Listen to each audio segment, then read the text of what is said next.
آج کی کہانی جو میں آپ کو سنانے جا رہی ہوں نا، وہ ایک سادہ سی کہانی ہے، گلابی اور سنہری کہانی۔ میرے کزن کی 9 سالہ بیٹی بہت پیاری ہے ماشاءاللہ۔ اس کی شکل، اس کی عادات مجھے بہت اپنے جیسے لگتی ہیں۔ اس نے وقت سے پہلے قد نکالا اور اب وہ ہمارے ساتھ ٹین ایج لڑکیوں کی طرح باتیں کرتی ہے۔ ایک دن میں اس کے گھر گئی تو میں نے دیکھا اس کے پیروں میں گلابی سلپرز تھے۔ آپ تصور کریں، اس بچے کے پیر اتنے پیارے سرخ و سفید تھے، اوپر سے باربی پنک کلر کے ربر کے سلپرز، ان کے اوپر گلابی رنگ کے یہ ربر کے پھول بنے تھے اور ان پھولوں پہ سنہرے موتی جڑے تھے۔ میں نے اس سے اس دکان کا نام پوچھا جہاں سے اس نے یہ سلپرز لیے تھے۔ میں اگلے 2-3 ماہ میں جب بھی اس سے ملتے اس کے کیوٹ سے سلپرز دیکھ کے سوچتی کہ میں بھی ایمپوریم جا کے یہی لوں گی۔ 2-3 ماہ بعد بالآخر ایک دن مال میں پھرتے ہوئے مجھے وہ دکان نظر آئی تو میں نے وہ سلپرز ڈھونڈ لیے۔ شکر ہے میرے سائز میں مل گئے۔ میں ان دنوں ٹرکی جانے کے لیے شاپنگ کر رہی تھی اور ہمارا ارادہ تھا کہ ہم ٹرکی کے چھوٹے اور ساحلی شہروں میں بھی جائیں گے۔ میں نے سوچا ان سلپرز کو میں ابھی استعمال نہیں کروں گی، بلکہ میں ٹرکی کے ساحل کی ریت پہ ان کو پہنوں گی۔ وہی ٹپیکل پاکستانی سوچ کہ ہر چیز مستقبل کے لیے سنبھال کے رکھنا ہے۔ میں ان نئے جوتوں کو پلاسٹک میں اچھی طرح ریپ کر کے اپنے ساتھ ٹرکی لے گئی۔ استنبول میں کئی دن جاگر سے چلنے پھرنے کے بعد میرے پیروں میں چھالے پڑ گئے۔ میرے پاس تب ایک ہی سلپر تھے، سو میں نے استنبول سے کپادوکیا جا کے ہوتے ہوئے ان کو ریپر سے نکالا اور پہن لیا۔ حالانکہ میں کبھی فلیٹ جوتے میں سفر نہیں کرتی تھی، لیکن مجھے پیروں کو ہوا لگنے دینی تھی اور ویسے بھی بس کا راستہ تھا، 12 گھنٹے کا سفر۔ ہم رات 12 بجے بس میں بیٹھے اور اگلے روز 12 بجے بس سے اترے۔ کپادوکیا ترکی کا ایک چھوٹا شہر ہے، لیکن اس کے لوگ بہت بڑے دل والے ہیں۔ میں نے جنت کے پتے کے لیے اس شہر کے بارے میں جو ریسرچ کرنی تھی، یہ شہر اور اس کے لوگ اس سے کہیں زیادہ پیارے تھے۔ ہم نے کپادوکیا میں کسی ہوٹل کی بکنگ نہیں کروائی تھی۔ بھائی پہلے ترکی جا چکے تھے، ان کا کہنا تھا کہ چھوٹے شہر میں آپ کسی بھی ہوٹل میں چلے جائیں، وہاں کے لوگوں کا خلوص یہ آپ کو اتنا پسند آئے گا کہ آپ قیمت وغیرہ نہیں دیکھیں گے۔ مجھے اس خیال سے شدید اختلاف تھا اور میرا ماننا تھا کہ میرا بھائی جو ہے وہ بکنگ نہ کروا کے پچھتائے گا۔ اچھا پچھتانے دو۔ ہم آتو گار سے اترے اور مین سٹی کی طرف پیدل چلنے لگے۔ چونکہ ایک چھوٹا شہر تھا، یہاں سڑکوں کے کناروں پہ مٹی تھی، سو میرے گلابی سلپرز میں مٹی لگنے لگی۔ وہ ربر کے بنے ہوئے تھے، اس لیے مجھے کوئی ٹینشن نہیں تھی، میں کسی بھی وقت ان کو دھو سکتی تھی اور وہ خراب نہ ہوتے۔ ہمیں جو پہلا ہوٹل نظر آیا اس کا نام تھا نیلس ٹورسٹ ہاؤس۔ مجھے نام بہت دلچسپ لگا۔ خیر ہم اندر گئے تو چھوٹا سا برآمدہ تھا جس کے اوپر درختوں اور بیلوں کا سایہ تھا۔ پتھروں سے بنا یہ چھوٹا سا ہوٹل بہت ٹھنڈا، بہت پیارا سا تھا۔ ہوٹل مینیجر لطفی نام کا ایک نوجوان تھا، اس کے ماں باپ بھی اس کے ساتھ ہوٹل چلاتے تھے۔ لطفی کا اخلاق اتنا اچھا تھا کہ ہم نے وہیں کمرہ لے لیا۔ اگلے روز جب ہم ناشتے کے لیے ہوٹل کے صحن نما آشیانہ میں گئے تو لطفی وہیں بیٹھا ناشتہ کر رہا تھا۔ ایک طرف کچن کا دروازہ تھا، اسی کچن نما ہال میں میز پہ ناشتے کا بفے لگا ہوا تھا۔ سب وہاں سے ناشتہ ڈال ڈال کے باہر لا رہے تھے۔ میں اپنا ناشتہ لینے کچن ہال میں گئی تو میں نے دیکھا کہ ایک کاؤنٹر بنا تھا جس کے پیچھے ایک عورت چولہے پہ کام کر رہی تھی، سفید سکارف اور سکرٹ پہنے ہوئے۔ عورت گوری اور گلابی تھی، وہ لطفی کی ماں تھی۔ اس کا نام تو نور آیتین تھا۔ نور آبلہ بڑی کیوٹ سی بڑھیا تھی اتنی۔ وہ سارا کھانا بناتی تھی، بہت مسکراتی تھی، لیکن ان کو انگریزی نہیں آتی تھی۔ میں کاؤنٹر کے پیچھے کھڑی ہو کے ان کو سلام کر کے پلیٹ میں اپنا ناشتہ نکالنے لگی۔ کسی کام کے لیے وہ بوڑھی عورت نور آبلہ کاؤنٹر سے باہر آئی تو میرے پاس رکی۔ اس کی نظر میرے پیروں پہ پڑی۔ پھر نور آبلہ نے مسکرا کر مجھے ترکش میں کہا۔ میں نے جو اس نے کہا تھا میں نے نہ سمجھی سے لطفی کو دیکھا کیونکہ مجھے تو سمجھ نہیں آئی تھی۔ اس نے انگریزی میں بتایا کہ میری آنے کہہ رہی ہیں کہ آپ کے جوتے بہت پیارے ہیں۔ میں نے شکریہ ادا کیا۔ وہ کہتا گیا آنے کہتی ہیں کہ اس نے آج تک اتنے پیارے جوتے نہیں دیکھے، وہ ان جوتوں کو دیکھ کے امیزڈ ہے۔ میں نے کہا پاکستان میں سارے جوتے اتنے ہی پیارے ملتے ہیں اور دنیا کے سب سے اچھے سلپر ہمارے ملک میں بنتے ہیں۔ ہم باہر بیٹھ کے ناشتہ کرنے لگے۔ ہم آج کے دن یہاں تھے اور کل ہم نے چلے جانا تھا۔ ناشتہ کرتے ہوئے لطفی اور اس کے بابا بھی ہمارے پاس آ گئے۔ آپ کے ہوٹل کا نام بہت دلچسپ ہے، نیل سٹوری، اس کا کیا مطلب ہوا؟ میں نے ناشتے کے دوران لطفی سے پوچھا۔ وہ سمجھانے لگا، نیل سے این سے اوکے، نور آیتن، آئی سے میرے بابا کا نام عیسیٰ، اور ایل سے لطفی. یعنی ہم تینوں کے حروف کے پہلے نام کے پہلے حروف کو ملایا جائے تو نیل بنتا ہے. پھر اس نے زمین پہ بازو بچھا کے بیٹھے اپنے کتے کو دیکھا. ہے تو یہ بھی ہماری فیملی کا حصہ، لیکن اس بیچارے کا نام ایڈ کرنا ہم بھول گئے تھے. اس کتے کا نام مونچو ہے. مجھے ٹھیک سے یاد نہیں، شاید مونچو ہی کر کے کچھ تھا. اگر آپ ٹرپ ایڈوائزر پہ کپادوکیا کے نیل اسٹوری ہاؤس کو گوگل کریں تو آپ کو لطفی، نور آبلہ، عیسیٰ، ابی اور ان کے کتے کی تصاویر بھی مل جائیں گی. عموماً تصاویر میں یہ تینوں ایک ساتھ ہوٹل کے باہر کھڑے نظر آتے ہیں. میں نے دل میں سوچا کہ ان کو نہیں معلوم کہ انگریزی میں نیل زیرو کو کہتے ہیں. نیل یعنی ندارت، صفر، ہر چیز کا اختتام. اس ایک دن میں ان لوگوں کا اخلاق ہمارے ساتھ اتنا اچھا تھا کہ بس وہ ہم سے فیملی کی طرح گپے مار رہے تھے. شام کی چائے پہ وہ ہمیں سویا کے بیج لا کے دے رہے تھے. گزرتے گزرتے مسکرا رہے تھے، جوکس کر رہے تھے. ہمیں بہت مزہ آیا. ہم نے اگلے دن کے لیے کوئی اور ہوٹل سوچا ہی نہیں، وہیں رہتے رہے. اگلی صبح ہم سیر کے لیے جانے لگے تو میں نے اپنے گلابی جوتے پہن لیے. نور آبلہ نے جاتے ہوئے مجھے جیپ میں بیٹھتے دیکھا تو میرے پاؤں کو دیکھتے ہوئے بولی، چوک گزار. چوک گزار یعنی بہت خوبصورت. میں نے تشکر درم کہا. دل ہی دل میں نے ایک فیصلہ کیا، اور اگر آپ مجھے جانتے ہیں تو آپ کو معلوم ہوگا کہ میں نے رات کو ہوٹل واپس آتے ہی پہلا کام کیا سوچا تھا. کیا مجھے بتانے کی ضرورت ہے؟ میں سیر کے دوران سوچ رہی تھی کہ میں کیا کروں گی ضرور، لیکن میں یہ کیسے کروں گی؟ کیا وہ اسے قبول کریں گی؟ کیا کوئی عورت کسی کا اترا ہوا جوتا پہننا پسند کرتی ہے؟ میں نور آبلہ کو کسی بھی طرح سے اوفینڈ نہیں کرنا چاہتی تھی، لیکن وہ جوتے ان کو پسند تھے اور میں ان کو دینا چاہتی تھی. کیسے دوں؟ کہیں وہ برا تو نہیں مان جائیں گے. اس روز ہم سے سیر سے واپس آئے تو میں نے ہوٹل کے قریب مارٹ سے ٹوتھ برش اور ڈٹرجنٹ خریدا. ایک تو ترکی میں ساشے پیک نہیں ملتا تھا، 1 کلو کا پیکٹ لینا پڑتا تھا. میں ہوٹل آئی تو میں نے گلابی جوتے اتار دی اور باتھ روم کے سینک میں پانی جمع کر کے ان کو ڈٹرجنٹ میں بھگو دیا. اس کی ساری میل گھل گئی. میں نے ان کو دھویا، اوپر سے جمل گئے لیکن تلوؤں پہ گرد جمی رہ گئی. میں نے ٹوتھ برش پہ سرف لگا کے اس کو خوب رگڑا، یہاں تک کہ وہ اوپر نیچے سے ایک جیسے چمکتے ہوئے گلابی نظر آنے. میں نے ان کو سکھایا تو وہ بالکل نہیں ہو گئے. پھر ایک گفٹ بیگ میں ڈالا. لیکن یہ سب کرتے ہوئے میں ہیجان کا شکار تھی. کیا وہ خوش ہوں گی؟ کیا وہ برا مان جائیں گی؟ میں مارکیٹ سے کوئی نئی چیز لے کر تحفہ دے دیتی، لیکن ان کو یہ پسند تھا. کیا مجھے یہ دینا چاہیے؟ یہ میری اتری ہوئی چیز ہے. جوتا عورت کے لیے لینا اور دینا دونوں بہت معنی رکھتا ہے، لیکن کیا وہ اس کا اچھا معنی لیں گی یا نہیں؟ میں نے بہت سے ڈائیلاگ تیار کیے. میں ان سے کہوں گی کہ ہمارے ملک میں رواج ہے کہ کسی کو کسی کا کچھ پسند آ جائے تو اس کو تحفے میں دے دیا جاتا ہے. ویسے بھی اس نے کون سا ٹیک کرنا ہے. یہاں ایسے ہی کچھ دل دھڑکتے ہوئے میں وہ گفٹ بیگ لے کے کچن میں آئی. لطفی وہی نور آبلہ کے پاس کھڑا تھا. میں نے کاؤنٹر پہ بیگ رکھا اور کہا، پلیز اپنے آنے کو دے دو، میں ان کے لیے گفٹ لائی ہوں. لطفی نے ترجمہ کر کے ماں کو بتایا. گلابی سفید چہرے والی بوڑھی خاتون بہت خوش ہوں. وہ ترک میں کہنے لگے کہ شکریہ، لیکن اس کی کیا ضرورت تھی؟ میں نے کہا، دیکھ تو لے میں کیا لائی ہوں. لطفی میرے ساتھ کھڑا تھا. اس نے بیگ میں جھانکا تو اس کے منہ سے نکلا، اللہ اللہ. اب کہ میں واقعی ڈر گئی تھی. میں نے دھڑکتے دل سے نور آبلہ کو بیگ تھمایا. وہ بیگ لے کر بھی تشکر کرتی، مسکرا کے شکریہ کہتی. اس نے ابھی تک بیگ میں جھانکا نہیں تھا اور میرا دل واقعی زور زور سے دھڑکنے لگا. کیا وہ اسے پسند کریں گی، یا اس کو تھوڑی سی اداسی ہو گئی کہ میں نے اسے اپنی پہنی ہوئی چیز دی ہے؟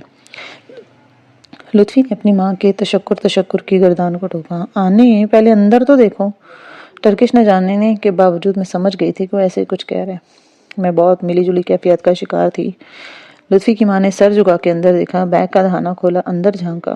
اس کو صرف گلابی رنگ کی جھلک نظر آئی، کیونکہ جتنی جلدی اس نے سر اٹھایا اتنی ہی دیر میں سیکنڈ کے 1000ویں حصے میں تھی میں. وہ جھلک سے زیادہ نہیں دیکھ پائے. اور پھر لطفی کی ماں کا رد عمل میں الفاظ میں نہیں بیان کر سکتی. میں کبھی اس کو ٹھیک سے بیان نہیں کر پاؤں گی. وہ ترک عورت پہلے خوشی سے اللہ اللہ بولی، سینے پہ ہاتھ مارا، بے یقینی سے مجھے دیکھا اور پھر وہ بچوں کی طرح اچھلی. دائیں بائیں پیر باری باری تیزی پہ زمین پہ تیز سے مارتی. وہ مٹھیوں میں بیگ جکڑے اچھل رہی تھیں. وہ بیک وقت ہنس رہی تھیں اور وہ رو رہی تھیں. اس نے بیگ رکھا اور مجھے زور سے گلے سے لگا.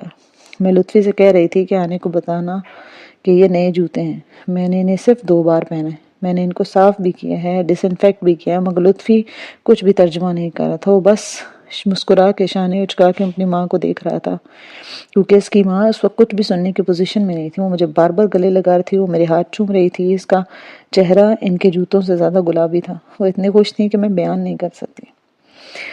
اس عورت نے نہیں دیکھا کہ جوتے نئے ہیں یا پرانے، اس عورت نے نہیں سوچا کہ یہ کسی کے اترن ہے، اس نے تکلف بھی نہیں کیا کہ میں یہ نہیں لے سکتی۔ وہ واقعی خوش تھی، اور اتنی خوش تھی کہ میرے پاس وہ لمحہ بیان کرنے کے لیے الفاظ نہیں ہیں۔ میں جو بہت وضاحتیں دینا چاہ رہی تھی، میرے سارے الفاظ ختم ہو گئے تھے۔ وہ بار بار ٹرکش میں کچھ کہہ رہی تھی۔ میں نے لطفی سے پوچھا کہ وہ کیا کہتی ہیں۔ کوئی ایک فقرہ تھا جو وہ بار بار کہہ رہی تھی۔ My Annie says that she will not forget these gestures her whole life. She says she will never forget how happy you made her. وہ مجھے بھی ان کے وہ الفاظ نہیں بولتے۔ تھوڑی دیر بعد مجھے نور عابلہ میرے لیے کچھ تحفے اٹھا لیں۔ وہ کوئی نوارترات ٹائپ کلچرل برتن تھے، ایک ان میں ٹراؤزر کی طرح کا سرخ پلازو بھی تھا۔ اس عورت کے پاس جو نئی چیز تھی نا، اس نے وہ اٹھا لائی، اور میں پھر ایک دفعہ اس کے مقروض ہو گئی۔ میں نے اس وقت پادوکیا کے اس غار نما ہوٹل کی کچن میں کھڑے ہو کے سوچا کہ میں واپس جا کے اپنے ریڈرز کو یہ کہانی سناؤں گی، لیکن میں نے سوچا کہ میں آپ کو مکمل کہانی سناؤں گی۔ جو گلابی کہانی میں نے ابھی آپ تک کو سنائی نہیں، یہ مکمل ہی نہیں ہوئی، یہ ادھوری ہے۔ اس کا ایک حصہ جو کہ سنہری ہے وہ بھی مسنگ ہے۔ میں نے یہ عمل کیوں کیا تھا؟ مجھے کس چیز نے اس عورت کو اپنے جوتے دینے پہ مجبور کیا تھا؟ وہ سنہرا حصہ سنانے کے لیے میں آپ کو یہ گلابی کہانی سنا رہی تھی۔ چند روز پیچھے جائیں، کپادوکیا کے سفر کو ریمائنڈ کرتے ہیں، واپس استنبول جاتے ہیں۔ میرا استنبول میں تیسرا یا چوتھا دن تھا۔ ہم لوگ گلاتا ٹاور جا رہے تھے۔ مجھے پورے ترکی میں جو جگہ سب سے زیادہ پسند آئی تھی وہ گلاتا ٹاور تھا۔ اس جگہ کا کوئی مقابلہ نہیں ہے۔ جب آپ اونچائی کی سمت جاتے ہیں نا، چلتے جاتے ہیں اور آپ کو لگتا ہے کہ یہ سفر کبھی ختم نہیں ہوگا، اور پھر ایک دم سے سامنے گلاتا نظر آتا ہے، پتھروں کا بنا ایک بہت اونچا ٹاور۔ آپ گردن اٹھا کے دیکھتے ہیں اور وہاں عصر کے سورج کی سنہری کرنیں رپنزلا کے بالوں کی طرح ٹاور پر پھیلی نظر آتی ہیں۔ اس منظر کا کوئی مقابلہ ہی نہیں ہے۔ وہ جگہ اتنی پیاری، اتنی خوبصورت ہے کہ وہاں اتنی میٹھی سی دھوپ چھایا کرتی ہے کہ میرا دل چاہ رہا تھا کہ وہ شام کبھی ختم ہی نہ ہو۔ ہم چاروں بہن بھائی اندر آئے اور ٹکٹ لے کے اوپر آ گئے۔ گلاتا کی بالکنی سے ہم سارے شہر کو دیکھ رہے تھے، اور ایسا تجربہ تھا یہ کہ جس کے لیے لوگ گھنٹوں انتظار کرتے ہیں، قطار میں کھڑے رہتے ہیں۔ ہم بھی ٹکٹ لینے سے پہلے قریباً 2.5 گھنٹہ قطار میں کھڑے رہے تھے۔ جب ہماری باری آئی نا تو آدھے ٹاور پہ دھوپ اور باقی آدھے ٹاور پہ چھایا چھائی تھی۔ ہم بالآخر ٹاور کی بالکنی میں کھڑے ہو گئے۔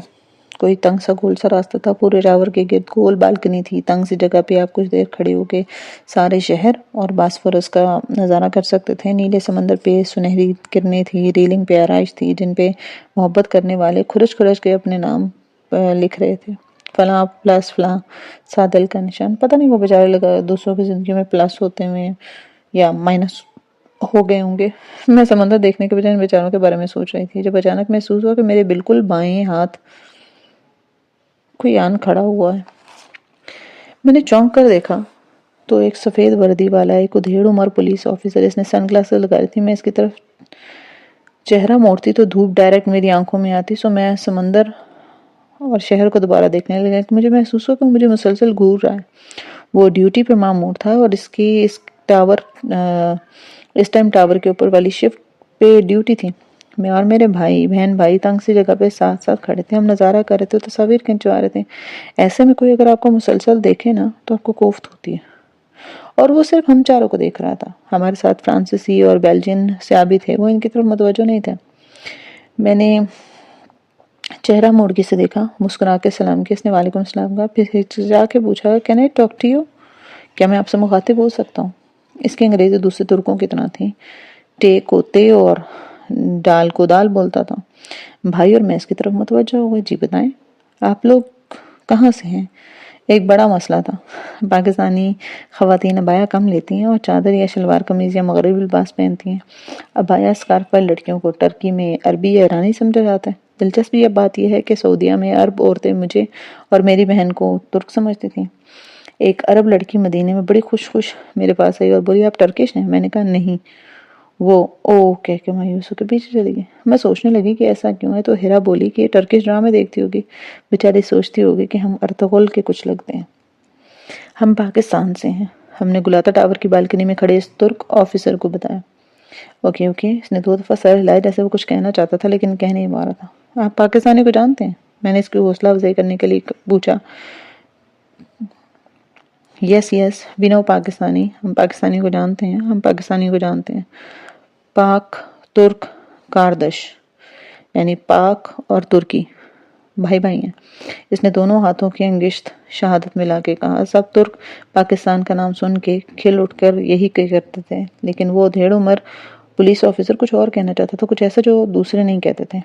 ہم نے پڑھا ہے کہ پاکستان کے بارے میں ہمیں پڑھایا جاتا ہے، وہ ٹوٹی پھوٹی انگلش میں کہتا تھا۔ جب تحریک خلافت ہوئی تو پاکستانی عورتوں نے، اس نے ریلنگ پہ رکھے اپنے دوسرے ہاتھ کی کلائی سے ہاتھ کا دائرہ بنایا۔ پاکستانی عورتوں نے، اس کو لفظ نہیں مل رہا تھا، جیولری، انہوں نے اپنی جیولری دے دی تھی۔ میں نے اس کی مدد کی۔ اس نے سر اس بات میں ہلایا۔ یس انہوں نے اپنی جیولری دے دی تھی، ان کا بہت احسان تھا ہم پہ۔ پاکستانی لوگ، اس نے اپنی مٹھی اپنے دل پہ رکھے، یہاں بستے ہیں پاکستانی لوگ، اور پاکستانی عورتیں، ہم ان کو یہاں تصور کرتے ہیں۔ وہ اپنا ہاتھ اپنے سر سے 1 فٹ اوپر لے گیا۔ میں اس کا پورا چہرہ دیکھتی رہی، اس کے سر اور ہاتھ کے درمیان سے مجھے استنبول کا نیلا پانی اور گروہوں کی گلابی چھتیں نظر آ رہی تھیں۔ سارا استنبول چھاؤں میں تھا، صرف گلاتا پہ دھوپ تھی، اور میں نے دیکھا یہ الفاظ کہتے ہوئے اس آدمی کی آنکھوں میں نمی تھی، آنسو تھے گلابی سے۔ بہت شکریہ، میں اور بھائی بار بار سینے پہ ہاتھ رکھ کے چوک ساؤ یعنی بہت شکریہ کہتے، لیکن ہمارا شکریہ کافی نہیں تھا۔ وہ آدمی ہمیں سلام کر کے مڑ گیا، اس کی شفٹ ختم ہو گئی، اس نے مزید کچھ کہا نہیں، جو اس کے دل میں تھا وہ اس کی آنکھوں کی گلابی نمی نے کہہ دیا تھا۔ وہاں سے جاتے ہوئے میں نے اسے بہت ڈھونڈنا چاہا، لیکن وہ جا چکا تھا، اور کوئی دوسرا ترک آفیسر اس پوسٹ پہ آ چکا تھا۔ اس سنہری سپہر اس آدمی نے آنکھوں میں گلابی نمی لیے ہمیں کیا دیا تھا؟ اس نے ہمیں چند الفاظ دیے تھے کہ ہم کون ہیں۔ وہ عورتیں جنہوں نے اپنے زیور دیے تھے نا، وہ پاکستانی عورتیں تھیں ہی نہیں، وہ برصغیر کی مسلمان عورتیں تھیں۔ تب تو پاکستان بنے ہی نہ تھا، وہ عورتیں ہم نہیں تھیں، لیکن اس کو ہمارے آباء و اجداد کے عمل کی قدر تھی۔ اس کو اور اس کی قوم کو ان کے آباء ویلیوز، اخلاقیات اور ایتھکس سکھائے گئے تھے۔ وہ اپنے ساتھ اچھا سلوک کرنے والوں کو بھولتے نہیں تھے، وہ اچھائی کی قدر کرتے تھے۔ انہوں نے مجھے کیا دیا؟ چند لفظ، اور کسی کے دل کو خوش کرنے کے لیے نا، کسی کو اچھا محسوس کروانے کے لیے چند لفظ بہت ہوتے ہیں۔ اس کو مہربانی کہتے ہیں، اس کو کائنڈنس کہتے ہیں۔ مہربانی رویہ کورونا کی طرح ہے، یہ ایک سے دوسرے کو لگتا ہے اس کی موجودگی میں سانس بھی لینا چاہو نا تو نہ چاہتے ہوئے بھی وہ آپ کے اندر داخل ہو جاتا ہے اور آپ کو معلوم بھی نہیں ہوتا، اور آپ اس کو کسی دوسری جگہ منتقل کرتے ہیں۔ اچھی عادتیں بھی چھوت اور کورونا کی طرح ہیں، یہ ایک سے دوسرے میں پھیلتی ہیں۔ جب آپ میری کتاب سیلف ہیلپ پڑھنے لگیں تو اس کا ایک منفی نتیجہ نکلتا ہے کہ قاری سمجھنے لگتا ہے کہ ہمیں ہر چیز میں بس اپنے آپ کو اوپر رکھنا ہے، اپنے بارے میں سوچنا ہے، اپنے آپ سے محبت کرنی ہے، اپنی ذہنی صحت کا خیال رکھنا ہے، اپنا آپ۔ جب آپ ایک کتاب کے ساتھ چند دن گزارتے ہیں نا تو آپ اس کی کچھ باتوں کا اثر لے لیتے ہیں۔ ایسے میں ایک ایسا باب ڈالنا ضروری تھا جو ان دونوں انتہاؤں کو بیلنس کرے۔ خود غرض ہونا اور خود سے محبت کرنا 2 الگ چیزیں ہیں، مفاد پرست اور اپنا خیال رکھنا 2 الگ چیزیں ہیں۔ ہم ان میں کیسے فرق کر سکتے ہیں؟ میں تو آپ کو بتا رہی تھی نا، اپنی خوشی کو اوپر رکھو۔ پھر اس عورت کو وہ جوتے میں نے کیوں دیے جو میں نے اتنے شوق سے لیے تھے؟ میں نے آپ سے کہا نا کہ لوگوں کو خوش کرنے میں لگے رہنا چاہیے، تو پھر میں نے اس عورت کو کیوں خوش کرنا چاہا؟ میں نے آپ سے کہا تھا لوگوں سے ایک فاصلہ رکھیں اور اپنے دل کی بات مت کہیں، تو پھر میں نے پولیس آفیسر سے فوراً ہی اپنی باؤنڈریز کی پرواہ کیے بغیر دل کی بات کیوں کہہ دی؟ ایسے میں انسان کیا کرے؟ اپنی خوشی، اپنا خیال، اپنی صحت کو مقدم رکھنے کا مطلب ہے اپنی ذمہ داری کو اوپر رکھنا اور دوسروں کی ذمہ داریاں اٹھاتے رہنا جو آپ کا فرض نہیں ہے، اور جنہیں کرنے سے آپ ان کو صرف اور صرف اسپوائل کر سکتے ہیں۔ میں نے کہا نا ہر وقت دوسروں کے کاموں میں نہ لگا رہے، لیکن ماں تو ہر وقت بچوں کے کاموں میں لگی رہتی۔ کیوں؟ وہ ماں کی ذمہ داری ہے نا، اس کے بچے کا کام اس کا اپنا کام ہے نا، اس کام کو وہ دوسرے کاموں پہ فوقیت دے گی، اس کے بجائے وہ محلے یا رشتہ داروں کے کاموں کے پیچھے اپنے بچے کو تو اگنور نہیں کرے گی نا، لیکن اپنے بچے کے لیے بھی کبھی ایسا کام جو اسے نہیں کرنا چاہیے، وہ ہے ہوم ورک۔ یہ بچے کو سپوائل کرے گا۔ یہ ایک مثال ہے، اس طرح لوگوں کا اپنی ذمہ داری اپنے ذمہ لے کر ان کو کرنا ان کو خراب کرنے کے برابر ہے۔ کسی کو ایسی خوشی دینا جس میں انسان خود اداس نہ ہو، جو انسان کو خود نہ تھکائے، یہ پیپل پلیزنگ میں نہیں آتا۔ حضور پاک صلی اللہ علیہ وآلہ وسلم نے فرمایا بہترین صدقہ وہ ہے جس کے بعد خوشحالی قائم رہے۔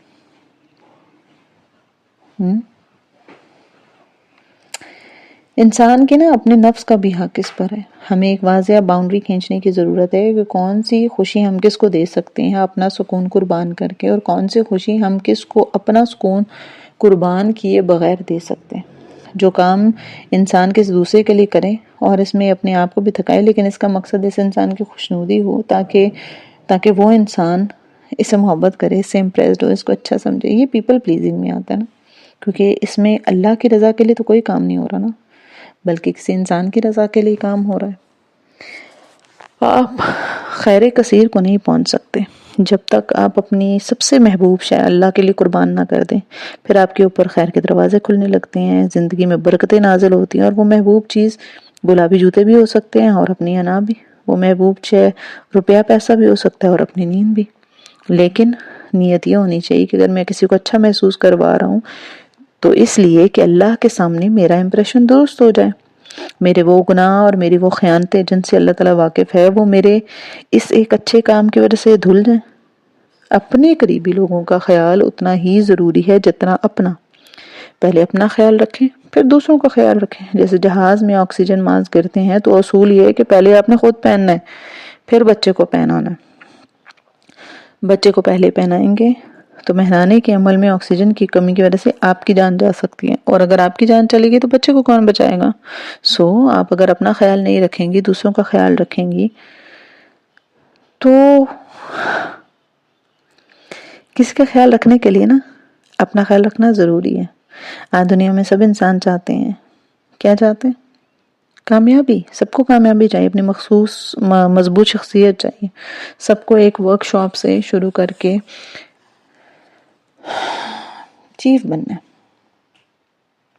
امیر بننا ہے۔ سب کو ایک چھوٹی سی ایپ سے مارک زکربرگ بننا ہے۔ سب کو دنیا میں کوئی ایسا انوکھا کام کرنا ہے جیسے وہ مشہور ہو جائیں، کامیاب ہو جائیں۔ مہربانی ہماری دنیا سے ختم ہوتی جا رہی ہے۔ دیکھا جائے تو انسان کے پیدا ہونے کے عمل بہت طویل ہوتا ہے، یہ ایک دم سے نہیں ہوتا۔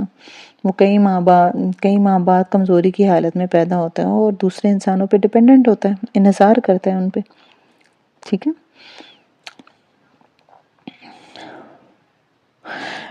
میں بس اتنا کہوں گی کہ آپ کو دوسرے سے محبت کرنی چاہیے۔ جب انسان ان سارے سٹیپ سے گزر رہا ہوتا ہے، تکلیف کو سہ رہا ہوتا ہے، اپنی ذات کو پہچاننے لگتا ہے، تب وہ اللہ تعالیٰ کو پہچانتا ہے۔ اسے اپنے بنانے والے کی سمجھ آتی ہے کہ اس نے مجھے کن خوبیوں کے ساتھ پیدا کیا۔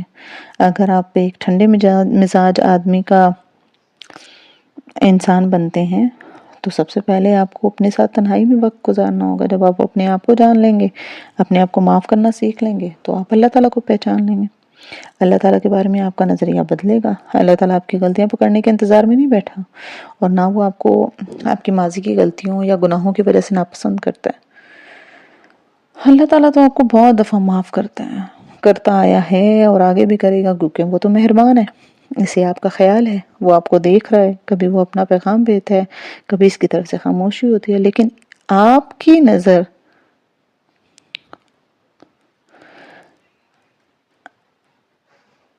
میں وہ جو بھی ہو، لیکن اس کی نظر آپ سے نہیں ہٹتی۔ وہ آپ کو دوسرے انسانوں کے قدموں میں نہیں رولنا چاہتا، وہ آپ سے ایسے عمل کی توقع کرتا ہے جس سے آپ خود دوسرے انسانوں کے قدموں میں نہ رولے جائیں، بلکہ اس کے دل میں جگہ بنائیں۔ جب اللہ کسی انسان سے محبت کرتا ہے تو فرشتے بھی اس سے محبت کرتے ہیں، پھر وہ اس شخص کی محبت دوسرے انسانوں کے دلوں میں بھی ڈالتا ہے۔ کچھ مثبت لوگ ہمیں بہت اچھے لگتے ہیں، ہم ان کو نہیں جانتے، سوشل میڈیا پہ دیکھا ہوتا ہے، ہو سکتا ہے وہ دین کے بہت سے اصولوں سے دور ہو سکتا ہے قریب ہوں، لیکن اللہ نے آپ کے دل میں ان کے لیے اتنا پیار ڈالا ہوتا ہے، ان کے عمل سے، ان کے اخلاق سے، ان کے رویے سے آپ ان سے محبت کرنے لگ جاتے ہیں۔ ہو سکتا ہے وہ بہت سی چیزوں میں بظاہر اللہ کا حکم نہ مانتے ہوں، لیکن وہ مہربان ہوتے ہیں، دوسرے انسانوں کا کام کرتے ہوں، ان پہ رحم کھاتے ہوں، ان کا خیال رکھتے ہوں بنا کسی صلے کی تمنا کے۔ کیا آپ ایسا انسان بننا چاہتے ہیں جس کے دل میں اللہ تعالیٰ نے بہت سا رحم ڈالا ہو؟ ایسا بننے کے لیے بہترین راستہ کیا ہے؟ انسانوں میں سب سے بااخلاق اور نرم مزاج انسان کی عادات کا جائزہ لینا، اور جیسے آپ صلی اللہ علیہ وآلہ وسلم کیا کرتے تھے نا، وہی کام کرنا۔ ان سے زیادہ تکالیف تو کسی نے نہیں سہی ہوں گی نا، لیکن ان سے زیادہ مسکرانے والا بھی کوئی نہیں تھا۔ ان سے زیادہ اخلاق کس کا تھا؟ ان سے زیادہ مینرز کس کے تھے؟ ان سے زیادہ بڑوں کا ادب کون کرتا تھا، اور ان سے زیادہ چھوٹوں کا خیال کون رکھتا تھا؟ انس رضی اللہ تعالیٰ عنہ تھے نا، جب وہ بہت چھوٹے تھے تو وہ رسول کریم صلی اللہ علیہ وآلہ وسلم کے پاس ہیں۔ وہ کئی سال رسول پاک صلی اللہ علیہ وآلہ وسلم کے ساتھ رہے۔ وہ کہتے ہیں کہ رسول کریم صلی اللہ علیہ وآلہ وسلم نے کسی کام کے بارے میں جو میں نے نہ کیا ہو کبھی نہیں فرمایا کہ تو نے یہ کام اس طرح کیوں نہیں کیا، یا کچھ نہیں کیا تو یہ نہیں فرماتا کہ کیوں نہیں کیا۔ رسول کریم صلی اللہ علیہ وسلم بچوں کو روکتے نہیں تھے، ان کو ٹوکتے نہیں تھے، ان کی زندگی میں انٹرفیئر نہیں کرتے تھے، ان کو دیکھ کے اٹھ کھڑے ہوتے تھے، ان سے پیار کرتے تھے۔ ہم کیا کرتے ہیں؟ ہم ہر وقت اپنے چھوٹے بہن بھائیوں کی زندگی میں بلا روک ٹوک دخل اندازی کرتے ہیں۔ میں اب اپنی اس عادت کو بہت حد تک کنٹرول کر رہی ہوں، لیکن یہ مکمل طور پہ نہیں جاتی۔ جیسے میں نے فریج میں اپنا برگر رکھا، آدھی رات کو کام سے فارغ ہو کے کتاب پڑھتے ہوئے میں کھاؤں گی، یہ میں سوچتی ہوں، اور جب آدھی رات کو میں جا کے فریج کھولتی ہوں نا تو برگر موجود نہیں ہوتا۔ اس کے بعد میری زبان ہوتی ہے اور میرے بھائیوں کی گردنیں۔ ہم اتنے کوئی کنٹرول فریکس ہیں نا، جیسے ہی چیزیں ہمارے کنٹرول سے باہر ہو جاتی ہیں ہم پاگل ہو جاتے ہیں۔ ہم میں سے اکثر لوگ نا سارا اخلاق، مہربانی اور اچھائی صرف ایک جگہ آ کے نا ڈھیر ہو جاتی ہے، اور وہ ہے غصہ، اور دوسری ہے مایوسی۔ غصہ جو ہم اپنوں پہ کرتے ہیں اور پھر پچھتاتے ہیں، اور مایوسی جو ہم اپنے آپ سے ہوتی ہے اور ہمیں دکھ بھی دیتی ہے۔ ہم سارا دن اچھے کام کرتے ہیں، لیکن پھر گھر والوں کی کسی ایک بات پہ ایک دم سے چلانے شروع ہو جاتے ہیں۔ اگلے دن پھر ہم عہد کرتے ہیں کہ ہم اچھے ہوں گے، لیکن ہو ہی نہیں پاتے۔ جب کوئی دوسرا ہمارے گھر والوں کے سامنے ہماری تعریف کرتا ہے تو ہم دل میں سوچتے ہیں کہ ہمارے گھر والوں کو ہماری ساری خامیاں یاد ہیں، اور اس تعریف پہ دل میں سوچ رہے ہوں گے کہ لوگوں کو کیا پتا ہے کتنا بدتمیز ہے، کتنی جھگڑالو ہے، اور یہ چیز خود سے نفرت میں تبدیل ہو جاتی ہے۔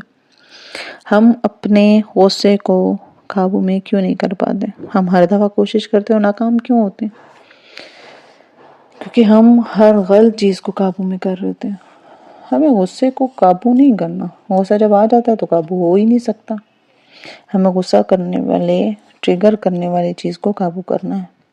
وہ چیز، وہ کام، وہ وجہ جو ہمیں غصہ دلاتی ہے نا، ہمیں اس کو کنٹرول کرنا ہے۔ ہمارا اخلاق اس کے بغیر درست نہیں ہو سکتا۔ سوچیں، آپ کو بہت غصہ آیا جب لوگ آپ کی توقعات پہ پورا نہ اترے، ایسے ہی ہوتا نا۔ ہمیں غصہ تب آتا ہے جب آپ نے ان سے کچھ کرنے کو کہا ہو اور وہ اس کا الٹ کر دیں۔ اس چیز سے ہم بے بس محسوس کرتے ہیں۔ غصہ طاقت کی پوزیشن سے نہیں کیا جاتا نا۔ جب آپ خود کو بے بس سمجھیں اور آپ کے پاس سچویشن کا حل نہ ہو تو آپ چیخ کے اپنی بات بتاتے ہیں۔ اس کا پہلا طریقہ ہے ہم آہستہ سے آرام سے بات کرنے کی عادت ڈالیں۔ اس کو کہتے ہیں کمیونیکیٹ کرنے کا آرٹ۔ ہم روزمرہ اپنے محسوسات آسان اور سادہ الفاظ میں بیان کرنے کی عادت ڈالیں۔ امن کے دنوں میں امن سے بات کریں گے تو غصے میں امن سے اپنے احساسات بیان کر سکیں گے۔ جو شدید اکسائے جانے پہ ٹھنڈے طریقے سے بات کرتے ہیں نا، وہ لوگ وہی ہوتے ہیں۔ ان کو چھوٹی سی بات بھی بری لگے نا تو وہ فوراً اس شخص سے ٹھنڈے طریقے سے کہتے ہیں جس کی بات بری بھی لگی ہو۔ اگر آپ پہلی دفعہ کسی کو نہیں بتائیں گے تو وہ بات دل میں جمع ہو جائے گی، اگلی دفعہ ایک اور بات، پھر اگلی دفعہ ایک اور بات۔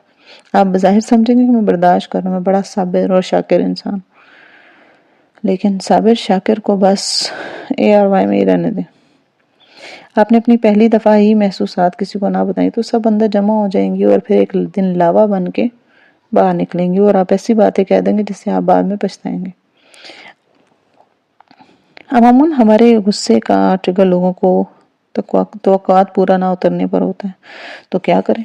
اس کے بارے میں ایک مثال ہے۔ میں اور میرا ایک بھائی، بڑا بھائی، ایک دفعہ کہیں باہر نکلے۔ بھائی نے شاپ میں کس چیز کے بارے میں کہا، اس کی قیمت پوچھنا۔ میں گئی اور پوچھا تو معلوم ہوا وہ بہت مہنگی ہے۔ مجھے بہت غصہ ہے۔ میں واپس آئی اور کہا بھئی اتنے 1000 کی ہے۔ بھائی نے کہا تو پھر ہم نہیں لیں گے۔ میں نے ایک دفعہ بھائی سے کہا کہ پتہ ہے فلاں جگہ کا بفے کتنا مہنگا ہے؟ وہ بولا ٹھیک ہے، ہم وہاں سے نہیں کھائیں گے۔ غصہ ترک کرنے کا یہی ایٹیٹیوڈ ہے۔ بھئی اب میں توقع نہیں کروں گی کہ تم مجھے سمجھو۔ ہمیں سب سے زیادہ غصہ کب آتا ہے؟ جب ہم توقع کرتے ہیں کہ وہ ہمیں سمجھے اور وہ ہمیں نہ سمجھے۔ میں نے ایک لمبے عرصے بعد کچھ لوگوں سے کچھ توقع کرنا ہی چھوڑ دی۔ ان کو نہیں سمجھ آئے گا کہ میرا کام کیوں ضروری ہے یا فلاں چیز کیوں ضروری ہے، تو میں بیٹھ کے ان کو کیوں سمجھاؤں؟ دوسرا جذبہ ہمارا مایوسی کا، جو ہمارا اخلاق مارتے ہیں. کسی کے لیے کتنا کچھ اچھا کرتے ہیں نا، جواب میں وہ شخص اس کی قدر نہیں کرتا تو ہمارا دل بڑا خراب ہوتا ہے. ایسے میں ہم کیا کریں اور اس مایوسی سے کیسے بچیں جو ہمیں لوگوں سے ملتی ہے؟ ہم نا وہ صدقہ کریں جو ہمیں خود کو محتاج نہ کریں. ہم کسی کے ساتھ اتنی مہربانی کریں جو ہمیں اپنے اندر کی خوشی، جو ہمارے اندر کی خوشی کو کنگال نہ کریں. ہم کسی کے لیے اتنی بڑی مہربانی نہ کریں نا کہ جس کے کرنے کے بعد ہم خود کنگال ہو جائیں. مہنگے تحفے کی جگہ قیمتی تحفہ دیں. مہنگا تحفہ کنگال کرے گا. لوگوں کو فیلنگز کور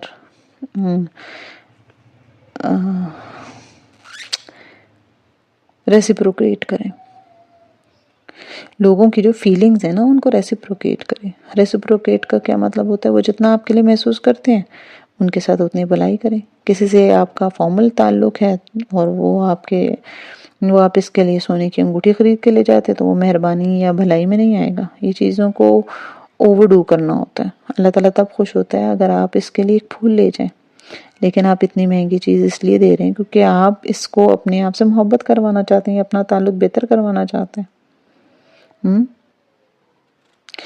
آپ چاہتے تھے کہ وہ آپ کا شکریہ ادا کرے، آپ کا ممنون رہے، آپ کے احسان تلے دبا رہے. تحفہ دینے سے محبت بڑھتی ہے، اس لیے بس تحفہ دیں. خود کو محتاج کرنے والا نہ بنے، نہ اپنے تحفے سے کسی کو خریدنے کو کوشش کریں. اور ایک بات بتاؤں، اس چیز کا ایک ہی حل ہے کہ تحفے، صدقے اور قربانیاں اللہ تعالیٰ کے دیجئے. کیا میرا یہ کام اللہ کو خوش کرے گا؟ میں اس کو سونے کی انگوٹھی کی جگہ پھول بھی دوں تو اللہ تعالیٰ خوش ہو جائے گا نا، کیونکہ میں تو یہ محبت میں کر رہی ہوں. اللہ کو سونے کی چیز تو متاثر نہیں کرے گی نا، اللہ کو تو میری نیت متاثر کرے گی.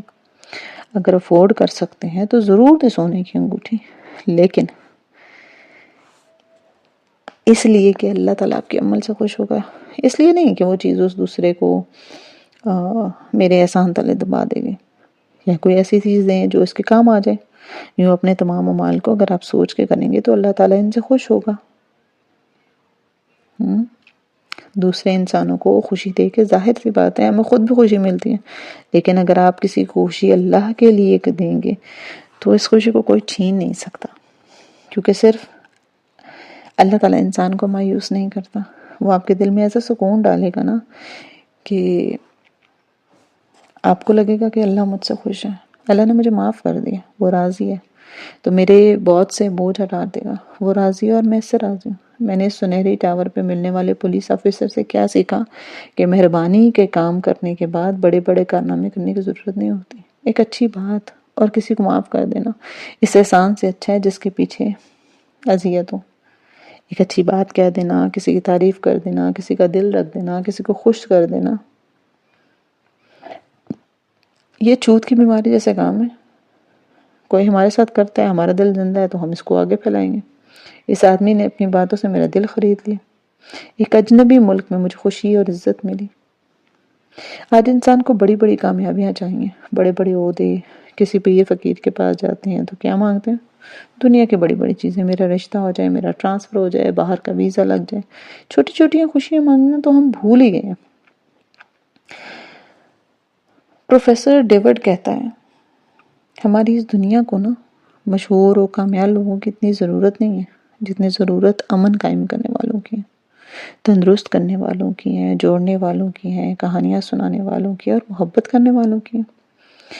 اس کو ان لوگوں کی ضرورت ہے جو اپنے حال میں اچھے سے رہتے ہیں، جن میں اتنی اخلاقی جرت ہو کہ وہ اس دنیا کو مزید انسان پسند اور رہنے کے قابل بنا سکے. کیونکہ کامیابی شاید وہ نہیں ہے جسے ہم انسان کامیابی سمجھتے ہیں. آج کے سوالات: آپ دوسروں سے اپنی بات کس طرح سے منواتے ہیں؟ غصے سے، چیخ کے، طنز کر کے، یا نرمی سے، یا سمجھا کے؟ دوسرا، آپ کو کون سی ایسی چیز ہے جو دوسروں پہ غصہ دلاتی ہے؟ نمبر 3، گزشتہ ایک ہفتے میں آپ کی گھر والوں سے کس کس بات پہ لڑائی ہوئی ہے؟ ہر دفعہ جو چیز وجہ بنی ہے بظاہر وہ مختلف ہوگی، لیکن ان تمام واقعات کو سوچ کے ان میں مشترک شے ڈھونڈنے کی کوشش کریں اور اپنی ڈائری میں لکھیں. آج کی مشق: غصہ عموماً 2 وجوہات پہ بنا پہ آتا ہے. اپنا کنٹرول کھو دینا اور لوگوں کو آپ کی توقعات پہ پورا نہ اترنا۔ بظاہر آپ کو لگتا ہے کہ آپ کو غصہ اس لیے آیا کہ کسی نے آپ کے سامنے بدتمیزی کی ہے، یا آپ کا کہا نہیں مانا، یا چھوٹے بھائی نے آپ کی کوئی چیز خراب کر دی ہے۔ ان سب باتوں کے پیچھے وجہ ایک ہی ہے، لوگوں پہ اپنا کنٹرول کھونا، لوگوں کے عمل کو قابو کرنے کی کوشش میں ناکامی، دوسروں کا آپ کی توقعات پہ پورا نہ اترنا۔ غصے کو قابو میں کرنے کا ایک طریقہ ہے اپنے ٹریگر کو پہچانیں، ان باتوں کی نشاندہی کریں جو آپ کو غصہ دلاتی ہیں، دوسرے کے اعمال کو کنٹرول کرنا چھوڑ دیں۔ ہر کوئی آپ کی بات نہیں مانے گا نا، اور ہر ایک سے توقع لگانا ہی چھوڑ دیں کہ وہ آپ کی دی گئی ذمہ داری کو ویسے ہی پورا کرے گا جیسے آپ چاہتے ہیں۔ پہلے کی طرح اپنی ڈائری میں 4 لائن کا کالم بنا کے اپنے آج کے خیالات، جذبات کی نشاندہی، ثبوت اور اپنے لیے مثبت پیغام تحریر کیجیے۔ ملتے نیکسٹ ایپیسوڈ میں، تب تک اپنا خیال رکھیے۔ اللہ حافظ۔